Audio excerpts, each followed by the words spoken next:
네, 폭풍 같은 며칠이 흘렀다라는 말이 참 인상적입니다. 저희가 오늘 전국의 법칙 고정 패널 두 분과 새정치민주연합의 이른바 대화파라고 할까요? 온건파라고 할까요? 라고 분류되는 황주홍 의원까지 초대했습니다. 얘기해 보겠습니다. 어서 오십시오. 네, 안녕하세요. 안녕하십니까? 안녕하세요. 네. 온건파 대화파라고 얘기해도 되는 거죠? 글쎄. 부인하실 수가 없는 거죠? 네. 예. 어제 의원총회 분위기가 어땠을지 비공개로 진행됐으니까요. 나중에 저희가 조금씩 조각들을 들었는데 네. 분위기가 어땠는지 실제로 그 의원들의 생각이 그 몇 대 몇 정도였는지 궁금했거든요. 어땠습니까? 어제 의원총회에서 우선 분위기가 상당히 무거웠습니다. 예상할 수 있는 것이었지만 제가 네 번째로 발언을 했는데 네. 앞에 나가서 얘기한 그 세 분들이 다 이제 이 무효다, 재협상 해야 된다 이렇게 얘기를 했어요. 그래서 저도 나가서 앞에 이런 의원들이 이런 말씀을 했기 때문에 다른 입장을 얘기하는 게 좀 부담스럽다 하면서 제 얘기를 했었습니다. 어제 한 30여 명 얘기를 쭉 4시간 남짓 얘기를 했는데 재협상 해야 된다. 그러니까 합의 파기죠. 이쪽이 절대적이었고 이제 그래도 추인해야 된다. 이거 인정해줘야 된다. 이런 쪽이 한 서너 명. 절대 소수였습니다. 황 의원님 말고 나머지 두세 명은 누구죠? 전체적으로는 아마 거의 반반 정도 됐던 것 같아요. 그 어제 3시에 의원총회를 했는데 그 전에 한 10여 명 의원들하고 점심을 먹었습니다. 그때는 물론 이제 좀 저하고 좀 가까운 분들이기도 하거니와 그때는 대략 그래도 이 여야 간에 합의한 건데 다른 길이 있겠냐. 마음에는 양해는 차지 않더라도 합의해 줘야 되는 거 아니냐. 이런 분위기였거든요. 근데 이제 가보면 되게 그렇습니다. 회의 가면 강경파들이 이렇게 얘기를 하면 온건한 사람들은 그냥 그냥 발언 안 하고 말지 뭐. 이런 것도 있어서 이제 어제는 어쨌든 간에 다른 때보다 더 온건파 인정해 줘야 된다. 이런 쪽이 소수였습니다. 대체로 그렇죠. 대체로 회의하면 그런 분위기죠. 네, 특히 우리 민주당 의원총회의 분위기가 늘 그랬던 것 같아요. 그러니까 그게 저는 문제의 하나라고 생각해 왔는데 그러니까 밖에 나가보면 시중의 여론은 꼭 그건 아닌데 우리 의원총회를 열어보면은 전혀 딴판인 거란 말이에요. 이것이 국민 여론과의 괴리랄까 간격인 것이고 그것들이 국민들의 신임과 지지를 받지 못하는 하나의 원인이 아니었나 이런 생각하고 있습니다. 황 의원님은 조금 전에 그 반반쯤 됐을 것이다. 실제로는 의원들이 말씀하셨는데 이 의원님은 야당 오래 취재하셨지 않습니까? 지금 그 야당 의원들 많이 하시고 이 의원님이 생각하시기에는 지금 야당 의원들이 이 문제에 대해서 대략 그 분포랄까요? 어떤 것 같습니까? 글쎄요, 어제 이제 적극적으로 발언한 분들 같은 경우는 이제 아무래도 당내에서 이제 486들이라든지 또 친노 계열에 있던 분들이 굉장히 적극적으로 발언한 것 같고 또 일부는 이제 박영선 그 위원장 사퇴하라는 이야기까지 나왔던 것 같고. 근데 실제로 이제 민주당에서 보면 침묵하고 계신 분들이 꽤 많아요, 사실. 이게 황 의원님도 아시겠지만 이 의원총회를 열어보면 꼭 발언하는 분들만 매번 그 의총회 때 발언하시거든요. 꼭 그런 분들이 보면 이제 좀 강경 쪽에 이제 스탠스를 잡고 계신 분들이 많으시고. 그래서 전체적으로 보면 당에서 한 4대 6 정도, 예를 들어서 조금 강경한 의원들은 한 4 정도, 비교적 온건하고 또 입장을 밝히지 않은 분이 한 6 정도. 그러니까 침묵하고 있는 다수가 저는 그래도 좀 많다고 봅니다. 교수님 어떻게 보십니까?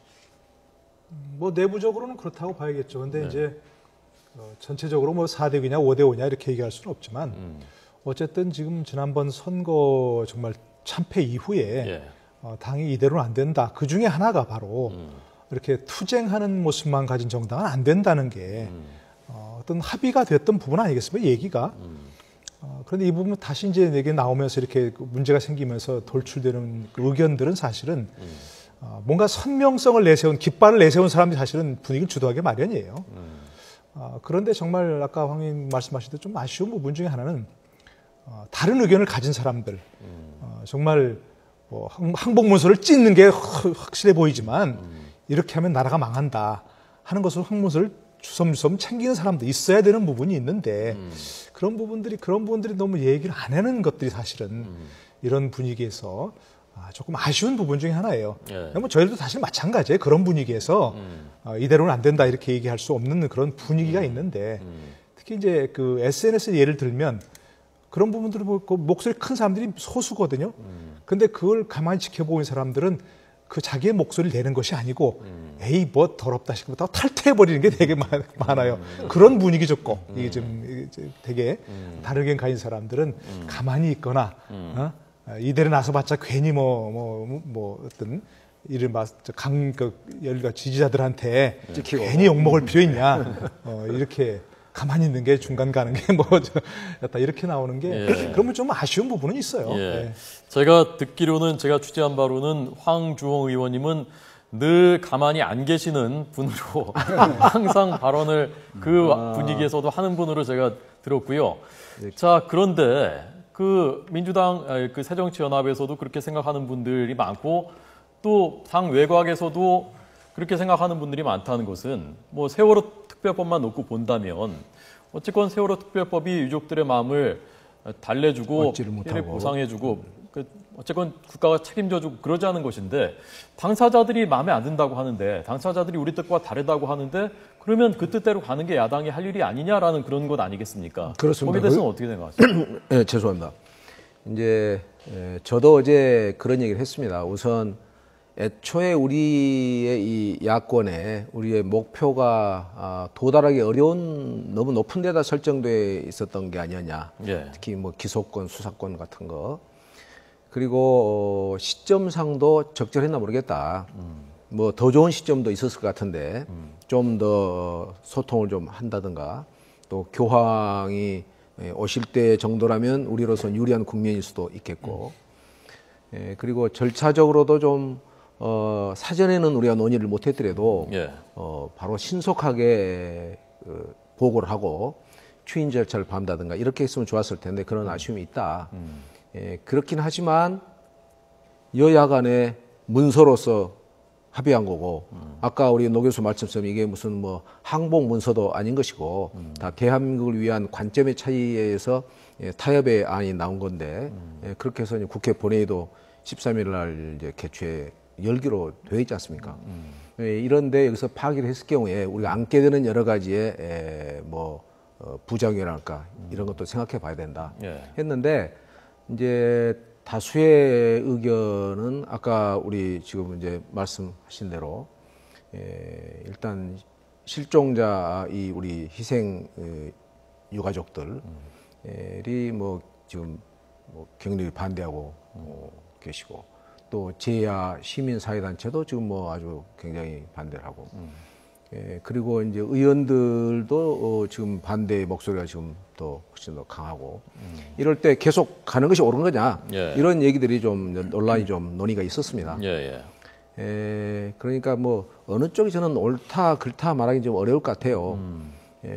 분명히 이게 아쉬움이 있는 그 합의이기 때문에 야당으로서는 그렇지만 저는 이제 우선 우리가 7월 30일 그 재보궐선거에서 객관적인 상황은 나쁘지 않았었습니다. 그런데 저희가 이제 참패를 했습니다. 11대 4로 완패를 했습니다. 그리고 당의 지도부가 총 퇴진을 했습니다. 그리고서 우리 박영선 원내대표가 비상대책위원장으로 만장일치로 추대가 되었지 않습니까? 그리고서 불과 2, 3일 뒤에 이 일이 있었습니다. 그렇다면 박영선 이 대표가 무슨 항복문서 써가지고 민주당을 뭐 이렇게 넘기는 것도 아니고 못마땅하더라도 좀 이제 우리가 하나된 모습으로 이 좀 합의해주고 추인해주고 이래야 박영선 비대위원장을 통해서 민주당이 거듭날 수 있는 계기가 될 텐데 첫 작품에서 이렇게 되면 뭐가 되겠냐는 거고 또 하나는 이게 이제 여야라는 게 그렇잖아요. 우리 의사가 100% 관철될 수 없는 구조 아니에요. 뭐 게임이니까. 그럴 때 이미 합의가 됐는데 우리가 못하겠단 말이에요. 파기한다. 다시 하자. 했을 때 저쪽에 순순하게 우리의 요구를 들어주겠냐.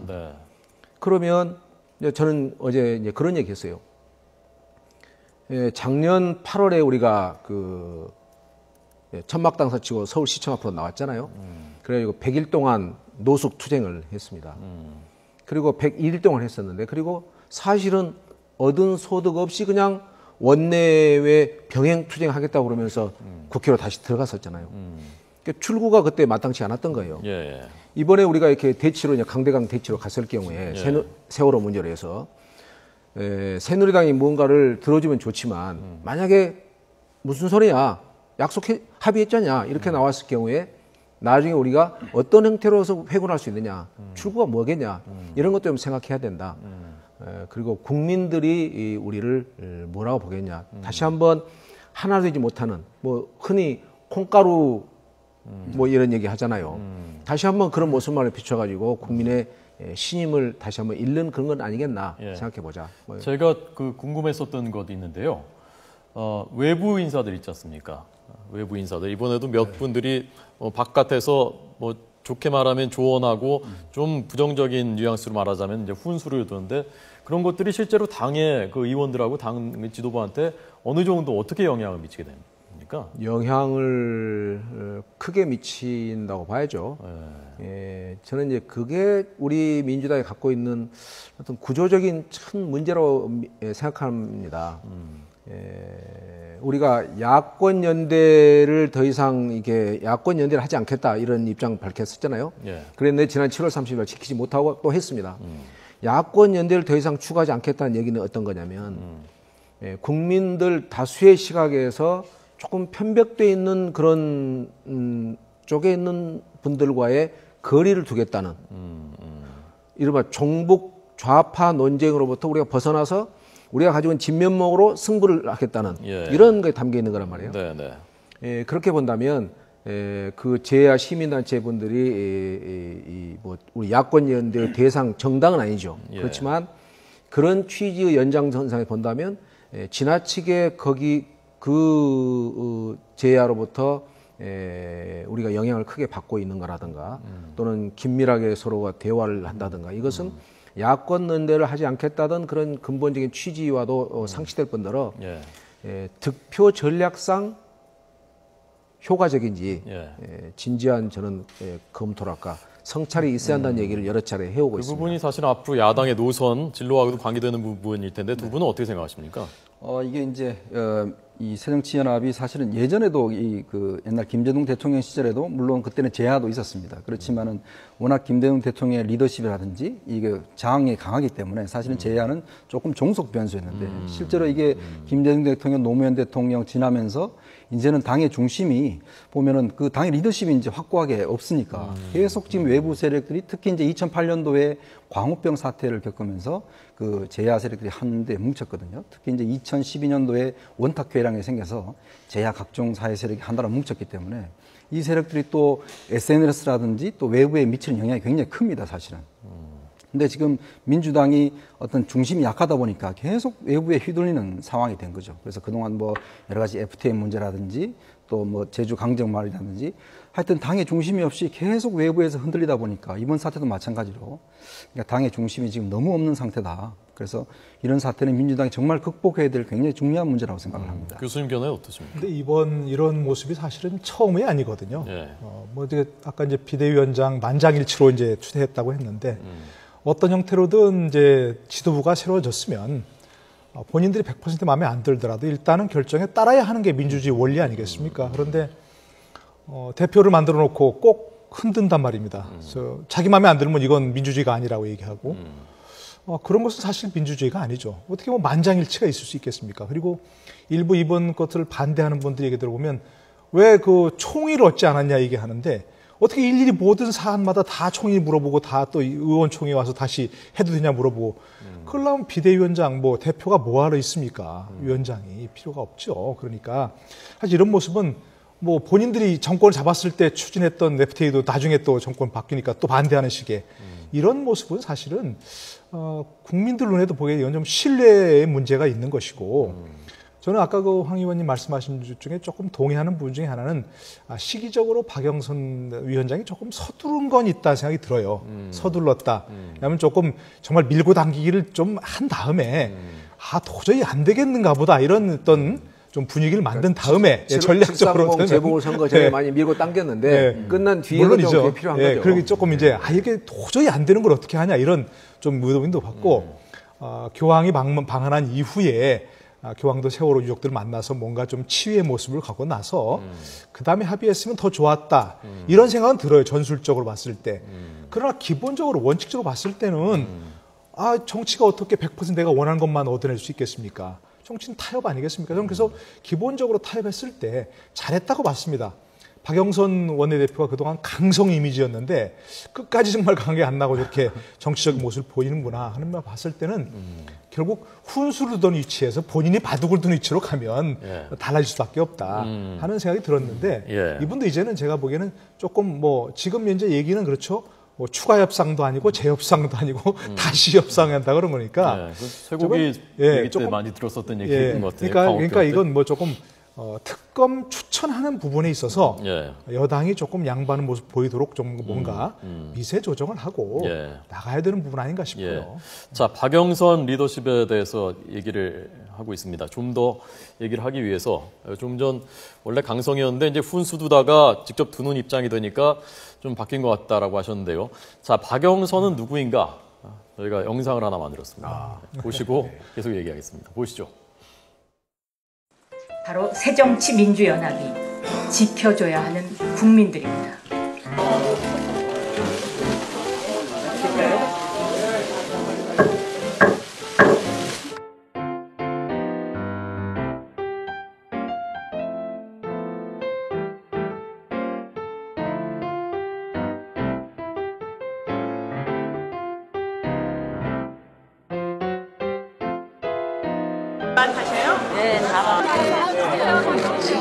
를 바꿉니다. 기호 10번은 대한민국을 바꿉니다. 기호 10번은 MB 정권을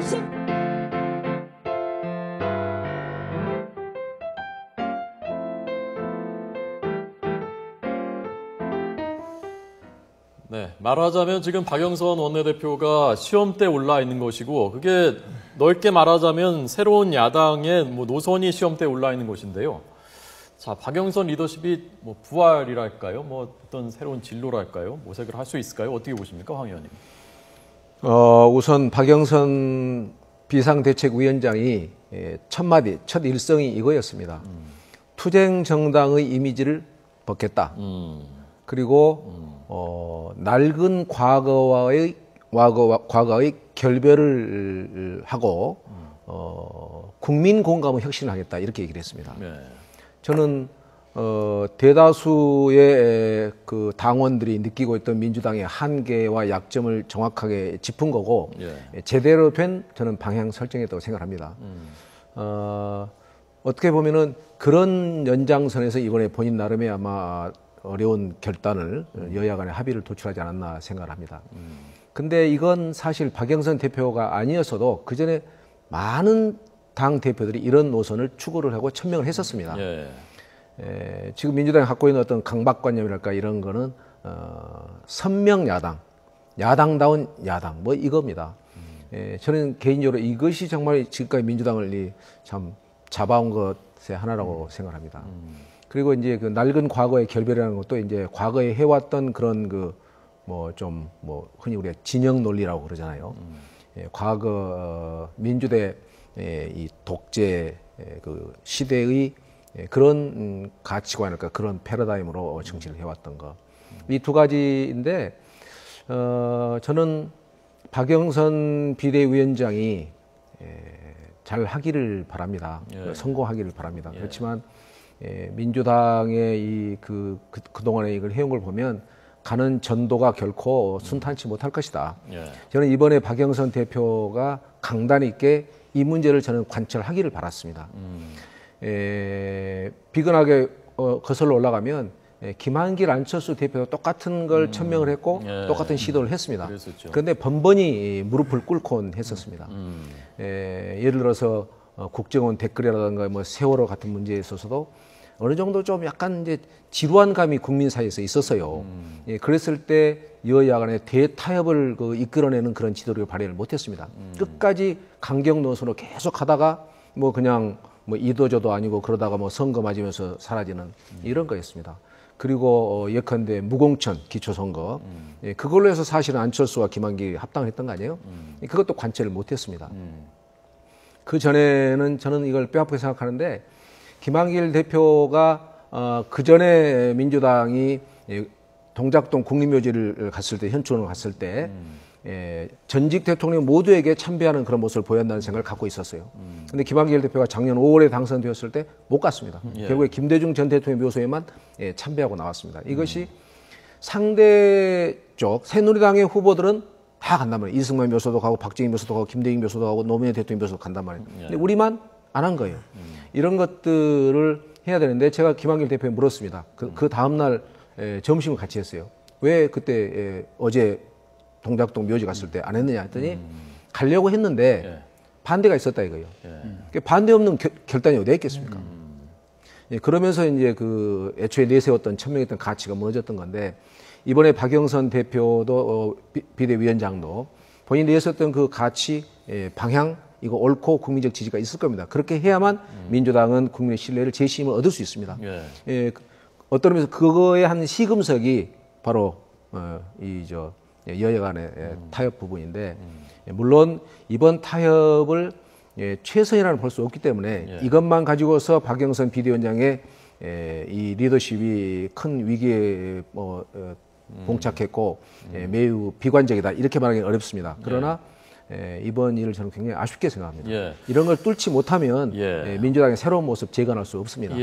자, 이것이 뭐 어느 쪽이 옳다 그르다라고 얘기하기는 어렵습니다. 왜냐하면 투쟁 야당이 옳다고 생각하는 야당 지지자들도 많이 있거든요. 야당 의원들 중에도 그렇고요. 그러나 어쨌건 그냥 현실적으로 봤을 때 지금까지 몇 번 그 노선을 좀 바꿔서 중도 쪽으로 가려는 시도들이 매번 실패했기 때문에 자, 현실적으로 야당이 체제를 바꿔서 노선을 바꾸는 것이 가능하다고 보시는지 두 분은 어떻게 보시는지 저희가 이제 2분밖에 안 남았거든요. 1분씩 듣겠습니다. 일단 뭐 당의 이제 중심 세력 이게 제일 중요할 것 같습니다. 일단은 지금 당의 중심 세력이 어떻게 형성이 되어 있느냐. 지금 노선을 틀려고 하면 이 중심 세력 뒷받침해줘야 되고 또 설득을 해야 됩니다, 사실은. 근데 박영선 대표가 이번에 가장 이제 패착을 한 게 뭐냐면 어떤 이 합의를 했을 때 사전에 예를 들어서 당내 의원들한테 꾸준하게 사전 작업을 하고 설득을 하고 이 과정이 사실 굉장히 어렵습니다. 예전에 정치인들은 불러다가 놓고 설득도 하고 협박도 하고 뭐 여러 가지 했는데 사실 그냥 뽕 터뜨려 버리니까 의원들 자체에서는 이걸 받아들일 수가 없는 거죠. 그게 이제 정치한 과정인데 너무 그것을 관가했지 않는가. 그래서 저는 이 새정치연합이 앞으로 이렇게 변화하는 데는 굉장히 힘들 것이라고 봅니다. 일단 왜냐하면 구성원 자체도 그렇고 외부 세력도 그렇고. 그래서 정말 저는 새로운 리더가 나와서 정말 이렇게 아까 황 의원 말씀하신 대로 정말 소신 있게 밀고 나갈 수 있는 그러한 기반이 없으면 박영선 비대위원장이 새로운 리더입니다 지금. 네, 뭐 이렇게 선명야당 깃발 들고 나가는 것은 뭐 그 자체 나무랄 수는 없어요. 왜냐하면 야당만 계속하겠다면 야당만 계속하면 괜찮은데 뭐 집권하겠다면 그 모습을 바꿔야죠. 뭐 멀리 무슨 뭐 토니 블레어까지 갈 것도 없이. 김대중 대통령 집권을 어떻게 했습니까? 유신 본당들하고 손을 잡았잖아요. 그리고 노무현 대통령 정몽준 전혀 다른 사람하고 연대했지 않습니까? 뭐 그게 깨지긴 했지만 어쨌든 그럴 때 집권했어요. 선명 야당 깃발만 들고 나가서는 절대 집권할 수 없고 지금 벌써 이거 여론조사 해보니까 과거 민주당 시절 15% 20%밖에 안 나온다는 거 아니겠습니까? 그게 한계입니다. 그러니까 그걸로 계속해서 우리는 뭐 평생 야당 좋다. 선명 야당 깃발 들고 나가고 투쟁 야당 깃발 들고 하면 괜찮은데 집권하는 세력, 대안 세력으로서 인정받으려면 그와 같이 중도 쪽으로 유연을 넓히고 지지층을 넓히지 않으면 도저히 안 된다는 걸 좀 이해를 해야죠. 깨달아야죠. 저는 이 선명 야당이라는 말보다 오히려 여당다운 야당으로 가야 된다. 여당다운 야당. 이 토니 블레어의 자서전이 우리나라에 최근에 이제 번역돼서 읽어봤는데 거기에 이런 얘기가 나오대요. 노동당, 토니 블레어 노동당이죠. 노동당을 바꾸는 것보다 영국을 바꾸는 것보다 노동당을 바꾸는 것이 훨씬 어려웠다. 이런 얘기가 있는 걸 봤습니다. 이제 좀 의젓하고 듬직하고 어떤 것은 대범하게 협조하는 그러면서도 야당으로서 역할을 다하는 그런 여당다운 야당이 돼야 우리도 여당이 될 수 있겠다 하는 생각을 저는 갖고 있습니다. 알겠습니다. 자, 오늘 황주홍 새정치민주연합 의원 그리고 노동일 교수님, 이현종 논설위원님 잘 들었습니다. 고맙습니다. 고맙습니다.